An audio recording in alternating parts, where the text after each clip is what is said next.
মা, ভাত কখন হবে? খুব ক্ষুধা লাগছে। ধৈর্য ধরো সোনারা, যতটুকু চাল আছে তাতেই কিছু একটা রান্না করব। আজ খুব কম মজুরি পেলাম, আগামীকালও কাজ আছে কিনা জানি না। আল্লাহই জানেন এই সংসার কিভাবে চলবে।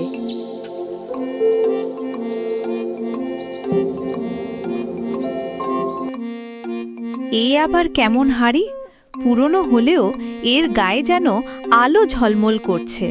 নিয়ে যাই দেখি।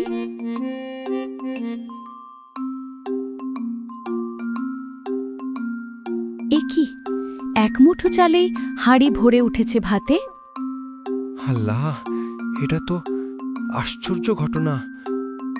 এদিকে গ্রামবাসীরা ক্ষুধায় কাতর। মালেকার সংসারে অভাব নেই দেখে সবাই অবাক। মালেকার ঘরে